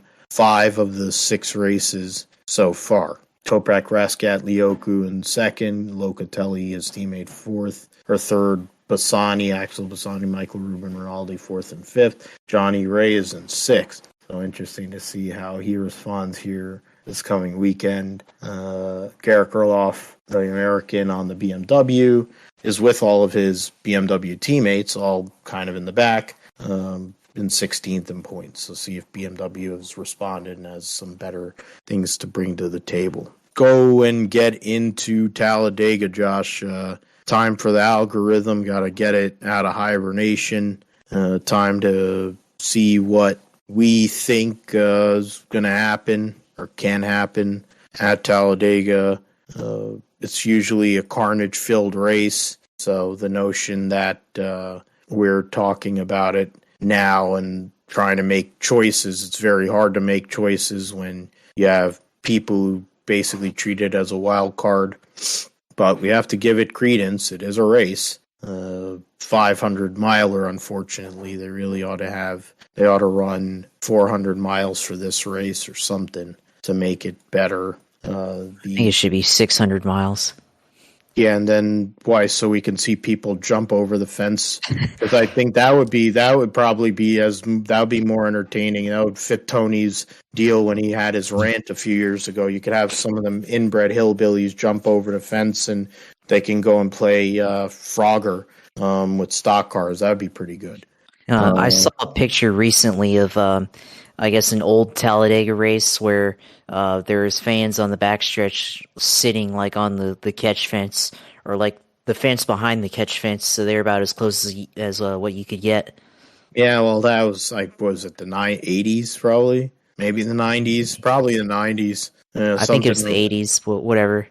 Yeah, and that was during the time when they were going over 200 miles an hour too. So, and those things took off. So that was probably intelligent. But then it's Alabama. Ag Pro 300 on Saturday. They'll qualify on Friday, weather permitting, of course. Don't know if there's going to be weather or not. I'm just assuming, because it's NASCAR, there'll be weather. what is it? You have 42 cars for 38 spots. No driver listed for the 74. Trying to go through some of these other people here. Perkins again in the 02. Jade Buford in the Big Machine number 5. David Starr driving for SS Greenlight. Kraus back in the 10. Jason White in the 13. Ryan Truex again in the 19. Parker Chase 24. Number 24 car. Jesse Iwuji, Y. And how the hell did he convince Todd Parrott to be his crew chief? Christ almighty. Joey Gase and CJ. Joey Gase will be running one for himself, but instead of Patrick Emmerling, they hired CJ McLaughlin to wreck the race car. So credit to them on that. Joe Graff Jr. will be in the 38 this week. Cesar Baccarella trying to make a start in the 45. Dexter Stacey in the 66. And Josh Balicki in the 91. That's it. Josh, let you go first on this for the Xfinity Series. Who are you looking at as a winner and wild card? I think the vast majority of the field is a winner or wild card candidate, to be honest. I mean, it's really it's really not hard to figure out who's somebody that can win, and usually we've been saying it's either one of the junior cars or one of the Kaulig cars. It could also be one of the Toyotas too. They were up there. John Hunter was up there at the end of the race too. So gonna go with for this one. I'm gonna go with Brandon Jones. I think he's due for a win. Hasn't won yet this year. Hasn't won yet with Junior Motorsports. I think the junior cars. Dale Jr. gets the crew together and tells them to figure out how to win. You guys messed up at Daytona with how they executed the end of that race. With all 4 cars kind of racing for themselves instead of racing for each other. So I'm going with Brandon Jones winning this one. And who are you picking as a wild card? I'll pick as a wild card. Go with Jeffrey Earnhardt. He's got that Earnhardt feeling at this track. He been on the pole here before and ran pretty well. So I'll pick Jeffrey Earnhardt as a wild card. And I'll let you. I'll give you time to get the algorithm going. Yeah. So I'll go and make my picks. My winning pick is Austin Hill. He's basically made, ever since he's came to the Xfinity Series and jumping in that 21 car for RCR, he's made super speedway type racing tracks his playground, and I doubt that changes at Talladega. In terms of a wild card selection, if I picked CJ McLaughlin or Joe Graff or Jesse Iwuji, that would be a wild card. And it would also probably mean that I need to get evaluated for mental deficiency. My wild card selection for this weekend at Talladega for the Xfinity Series will be... that was a good one, actually, with Jeffrey Earnhardt. Dang it. Now I have to go back to the points. I have to go back to the points standings and see where people are at. You got all these drivers over here, 22 drivers, 23, 24, 25 that have ran every race. And right now, of those guys, 24th is Jeffrey Earnhardt. So it's definitely wild. For my pick, wild card, man, this is brutal. You know what? 25, so you can go after 13. I think the top 13. So... anybody outside of that, I will say I'm just gonna bail out. I'm gonna go with Jeremy Clements. He won at Daytona. The winner? No, I said as a wild card. I picked Austin Hill as the winner. No, yeah, okay, I got you. Jeffrey, or what do you call him? Jeremy Clements, who won at Daytona last year, I believe, or recently, last couple of years, and has been able to put himself in positions to run well at super speedways. Never know if they yard sale half the field and you're still there. Entirely possible. Lock yourself in the playoffs with a victory. Stranger things have happened. Of course, 3 cars, what is it? I don't know, like 30 cars got wrecked early in the race at Talladega one year, and Tim Fedewa burned his heels because he was going to start and park, but then his car was one of the only ones running. The qualifying will be for the Geico 500 on Saturday morning at 10:30. The race will be on Sunday I've got afternoon. the algorithm for the Xfinity, by the way. All right. So let us know, what has the Tate Fogelman algorithm said about this race? For Xfinity, it says that Parker Retzlaff is going to win. Okay, so Parker Retzlaff, Paperboy. We talked about him last week at Martinsville. I picked him as my wild card. Qualified well, finished just outside the top 10 to win. So we'll see if the Jordan Anderson team can finally come through. They've been close at Daytona with Jordan Anderson behind the wheel and Myatt Snyder. So it's entirely possible. 38 cars, so there is no people that are failing to qualify, so everybody will make the show. So that's actually a good thing. Rick Ware is actually running a third car, a non-chartered, Rick Ware is running J.J. Ailey in that 51 car. I was confused for a little while, and then I realized that's Cody Ware, what used to be Cody Ware's car. So J.J. Ailey will drive in that car. Austin Hill will be running for the 62, the Beard Motorsports team with Realtree sponsorship. BJ McLeod back in his 78. Going through some of these other people. Suarez will have Tootsies on his car again. Different sponsor, Ailey. Richard, coming off his Daytona 500 win, will have Cheez-Its on the car. Moneyline will be on Tyler Reddick's car. Wendy's Beef is in the Bag will be on Gagson's 42. Eric Jones will be running the U.S. Air Force colors for the first time this year. Ryan Preece with Hunt Brothers Pizza. Zane Smith will be in the 38 with WellCare sponsorship. Todd Gilliland will have Generator Skills on the 36, which is the third car they're able to run because of the sponsorship, so you'd be able to run all the races. Michael McDowell, regular, same as Haley. Liberty University for Byron. Columbia Sportswear for Bubba Wallace. Shell Pennzoil and Auto Trader for Joey Logano. Motorcraft Quick Lane back for Harrison Burton. Ream for Christopher Bell. Bushter with Fastenal. AJ Adder-Allmendinger with Farm Smart. Riley Herbst is going to drive a Monster Energy Mechanics Wear number 15 for Rick Ware. Chase Briscoe, Mahindra Tractors YOG, whatever that means. Worth will be on the 12 for Ryan Blaney. FedEx Freight Direct for Denny Hamlin. It's weird that he's actually running a FedEx car. Hasn't happened much this year, seemingly. McLaren Custom Grills will be on the 8 for Kyle Busch. Celsius for Corey LaJoy. Castrol Edge for Brad Keselowski. Mobile One back for Kevin Harvick. Cindric will be running the Menards Duracell sponsorship. And then the Moose Fraternity will be on Ross Chastain, the defending race winner of the Geico 500.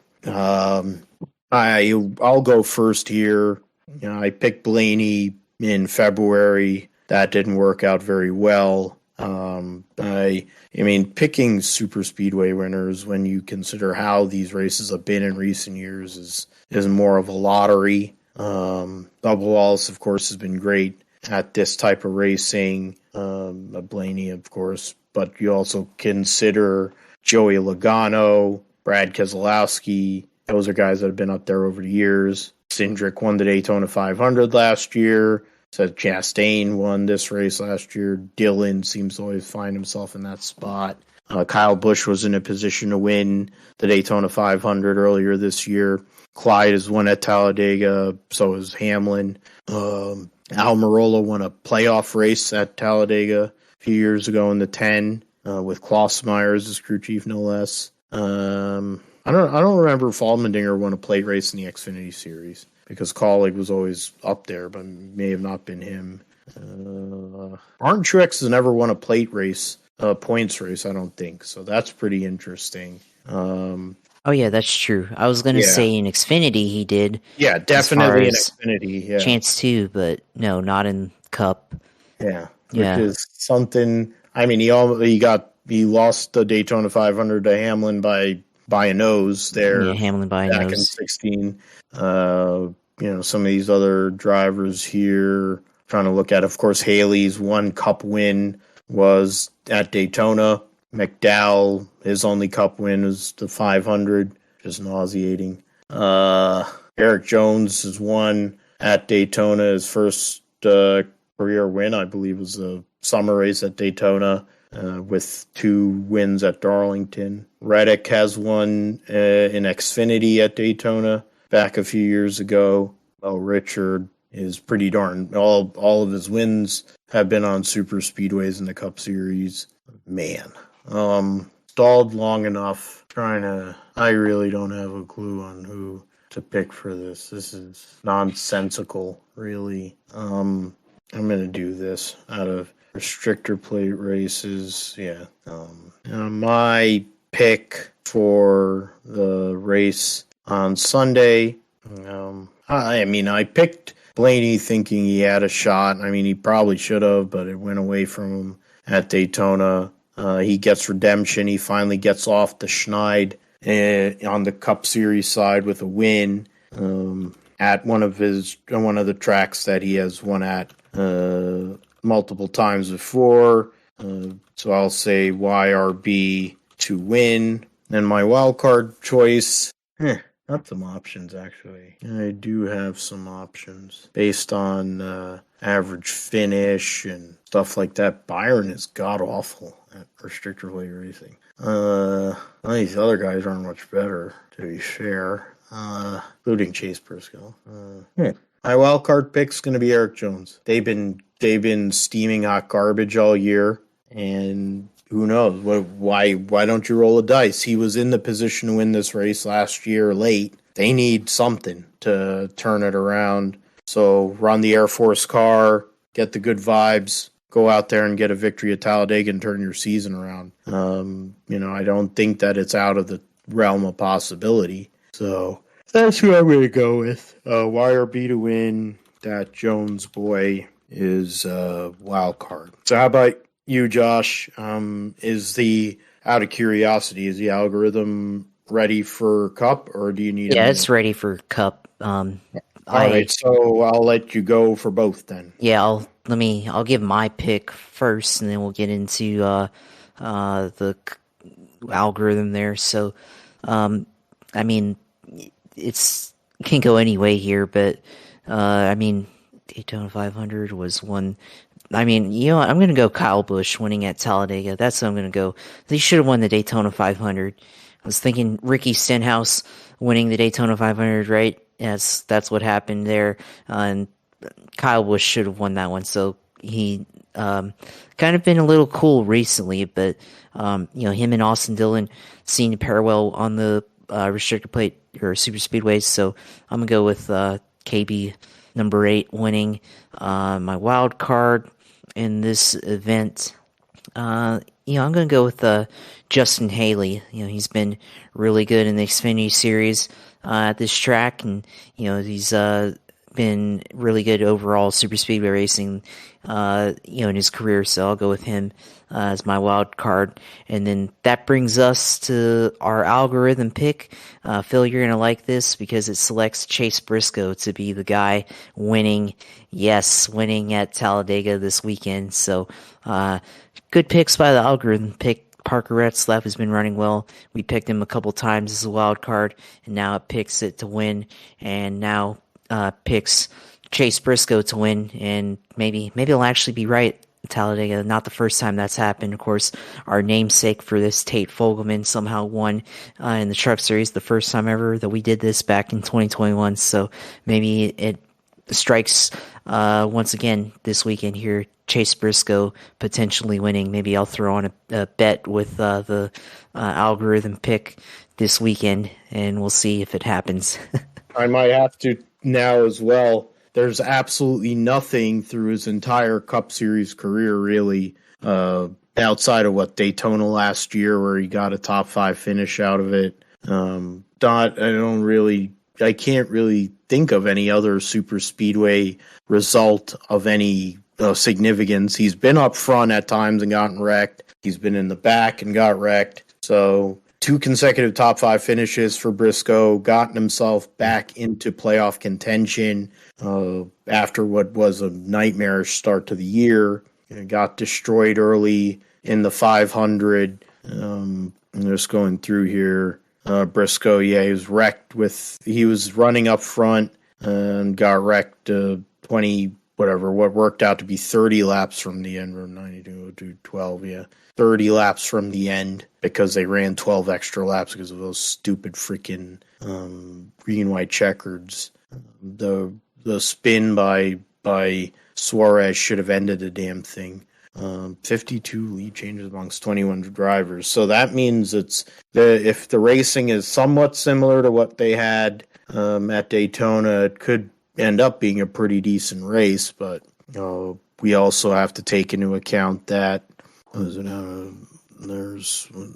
9, 10, 11, 12, 14, 15, 17 cars or 16 cars were eliminated out of the 500 due to accidents.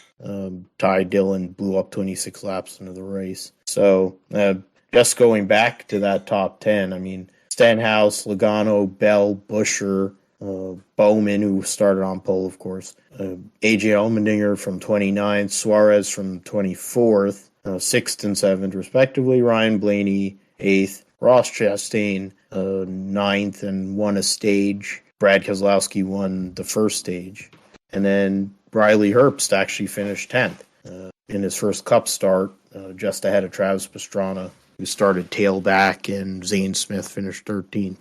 The Rick Ware cars actually finished 10th and 14th in that race. So shows what happens when you're able to just outlast everybody. So we will see. Hopefully that does come true. Of course, Briscoe hasn't won in a while, so it'd be great. Got his finger fixed, so hopefully means he'll have a little more maneuverability with his car as Mahindra Tractor's Mustang. So Josh finished with his picks in the algorithm. It's now time for the sim segment. So what's going on in the world of iRacing and gaming?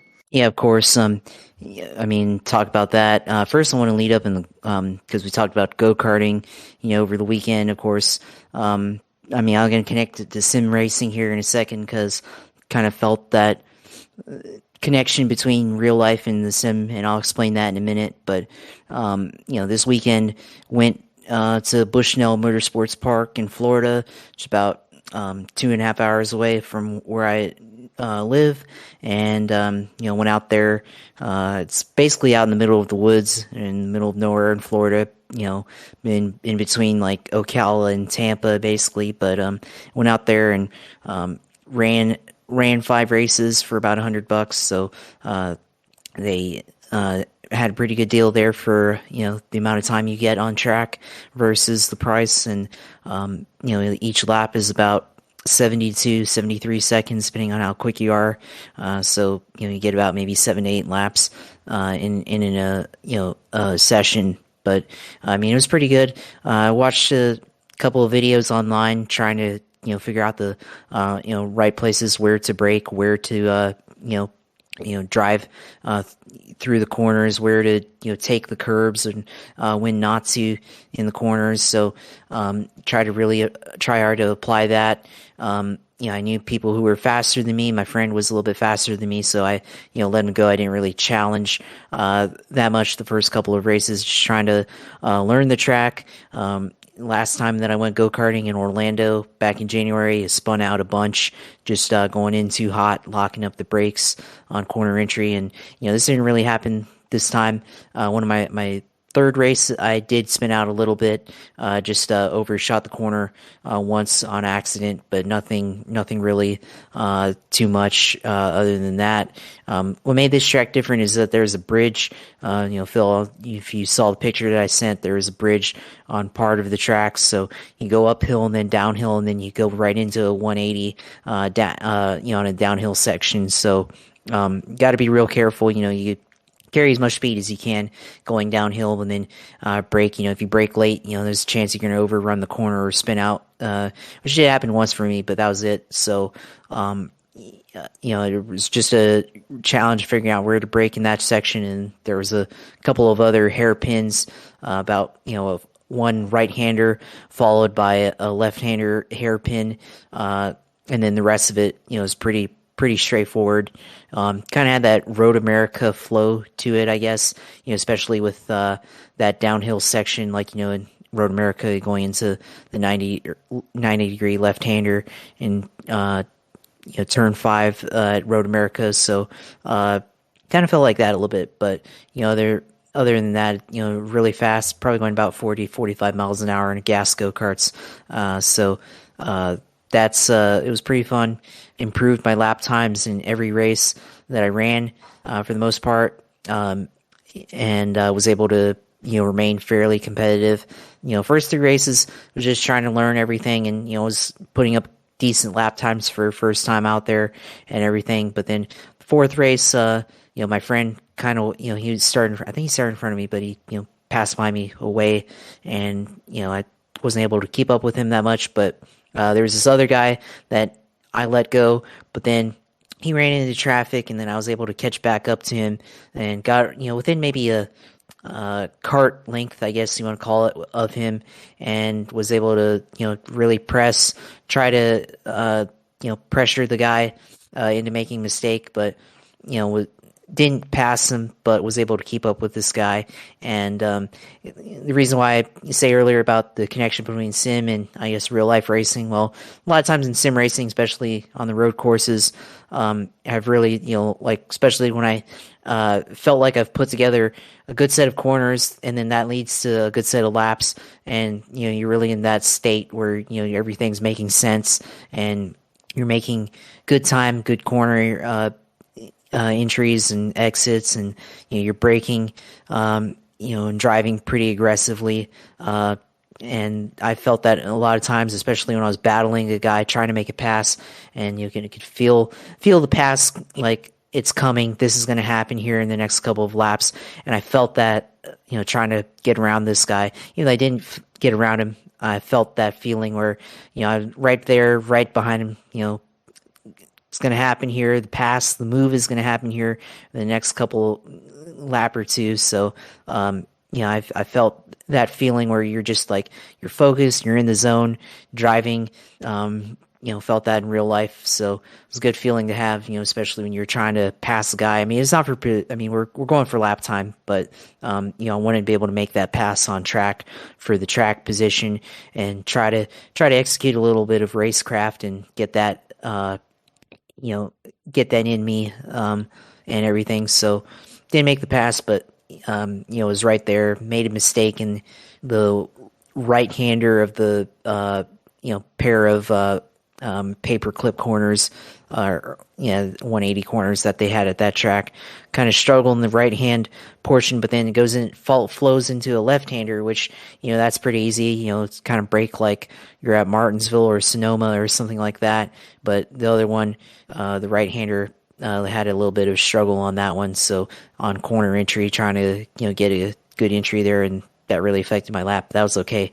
And the other parts, pretty much straightforward. You're flat out for the most part. And then at the end, there's a hairpin before the start finish line.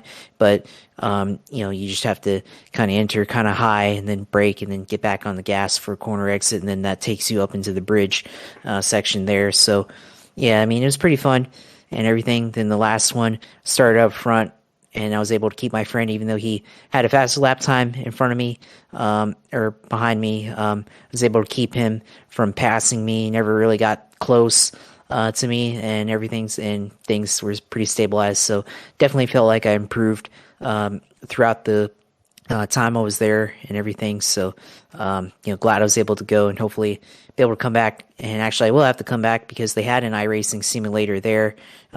They had a good steering wheel setup, the seat and everything, cockpit, triple TV monitors, not computer monitors, but actual TVs they're using for the screens for the cockpit. But I guess the person there at the register she couldn't figure out how to load the sim, I guess, for for the session, which is okay. So I'll just come back later and try it out, and then probably buy some more races. So yeah, good racing and everything. And actually, my buddy, my friend, got approached by a couple of old guys. They're like 60s or whatever. They're just there to, they're retired and they just come out there for fun to race and everything. And they asked him, he's like, well, we might have a spot available in an 4-hour endurance race coming up.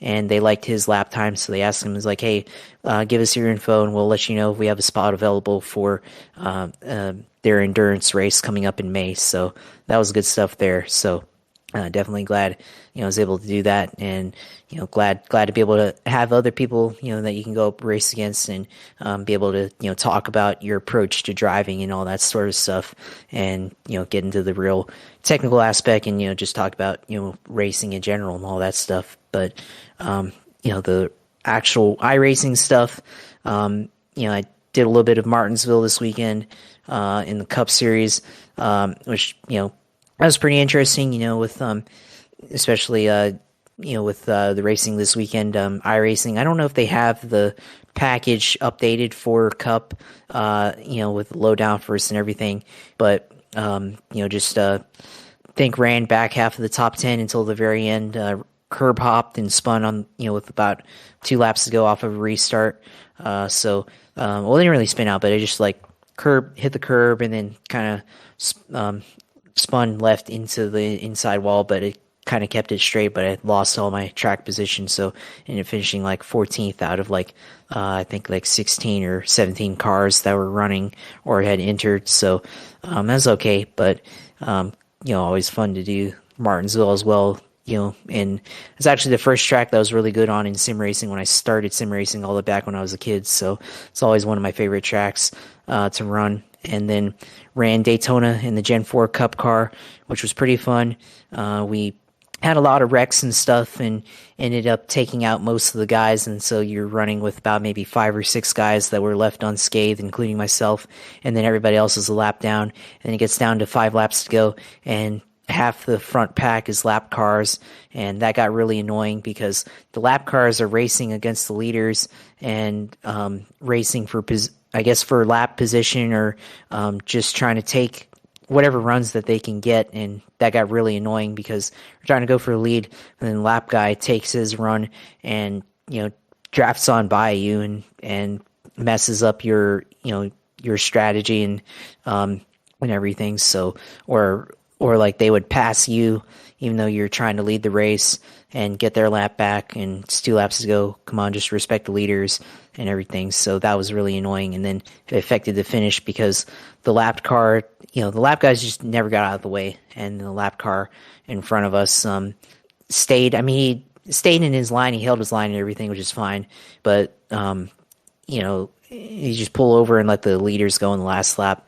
You don't force the leaders to have to go around you and then make decisions and then end up taking each other out. And that's kind of what happened there. So leaders touched in turn 3 and with the leaders, 2 of them on the outside and then the lap car on the inside. And then somebody else got a run and then tapped the guy in the middle and then he took out the guy on the outside who was in second at the time. So lap car went on by and then everybody was arguing afterwards saying that, the lap cars need to give respect to the leaders, and the lap guys were saying, well, no, you guys need to, it's your responsibility to get around us and everything. And well, yeah, that's also true. At the same time, it's the last lap of the race and you have nothing to gain from it. So just, let the leaders decide it for themselves and everything instead of, potentially being in the way or affecting the race. So that was one thing there.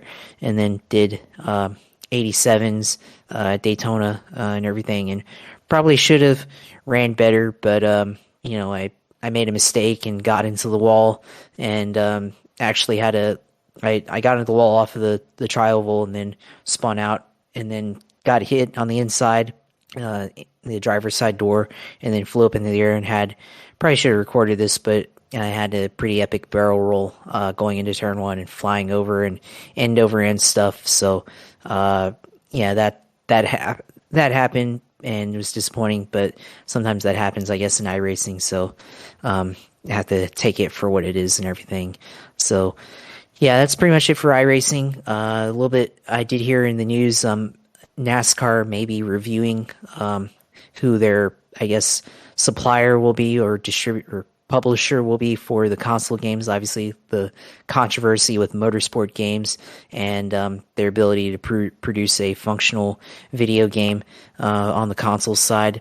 I guess people were talking, obviously about that for a while, and we know the issues with motorsport games, IndyCar, NASCAR, and all that stuff, and their ability to make a game, in which they can't. And I guess NASCAR may be potentially reviewing the publisher, and maybe they'll change publishers for next year or this year or later on. So hopefully they make a decision soon, and they're able to do that. So I think that's it this week for racing, for the sim racing segment. So we'll probably try to have something on later on this week, and everything. We'll maybe do some Talladega, which I think Cup is at Talladega, Xfinity is at Talladega, and I think even Truck is at Talladega. So there'll be plenty of opportunity for Talladega racing on iRacing and all the other stuff. So we'll get into it later on this week and hopefully entertain some people. But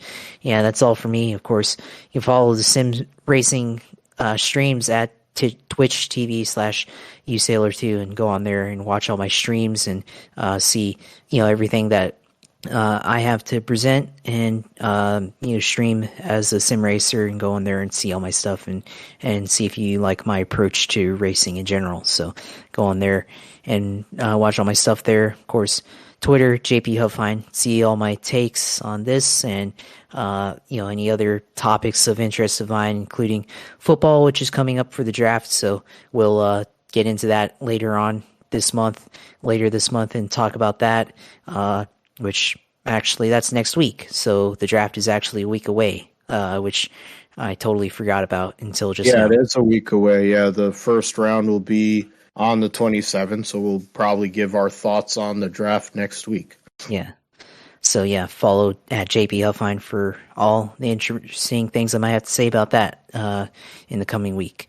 And then of course our YouTube channel, YouTube/Groupshare Podcast. Go on there and like our page, subscribe, like our video, comment, whatever, listen to it, watch it, do whatever you want. Give us thumbs up and everything, and we'll support the channel on there and be able to continue to grow the content and continue to produce content in there. So continue to follow us and support us in there as well. So of course, as always, thanks for being able to host as always this week and continue to do this with you. And so glad to always be able to do it with you as always and everything. And also hopefully everybody out there did their taxes. Of course, one more day for taxes and all that stuff. So important thing to do. So make sure you do that if you haven't already. Yeah, for the people that actually follow rules, taxes are due tomorrow. For a lot of people that are pond scum, they don't think that they have to. So if you're actually a good person, you probably file your taxes. For me, I'm at Philip G. Matthew on Twitter. We're at GripStripPod on Twitter. You can find us anywhere. You can hear podcasts for the GripStrip podcast.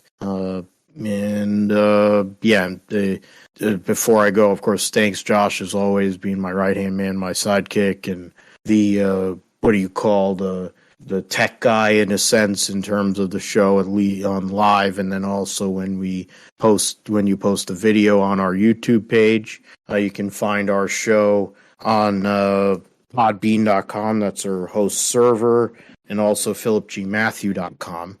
We will be back for episode 166 of the GripStrip podcast next week, and we will be previewing the NFL draft, as we just talked about. Also be talking about Formula One coming back after a 3-week hiatus. IndyCar at Barber, Talladega recap. They'll be racing at Dover next weekend. So plenty of racing coming up. We'll preview all that, getting some football talk, and anything else that comes up in the world of sports and motorsports here on the Grip Strip Podcast. So for Josh, I'm Phil. Take care, and take care of one another. Be nice to one another. The way things are going in this world, I don't know what's going to happen. So take care, God bless, and goodbye.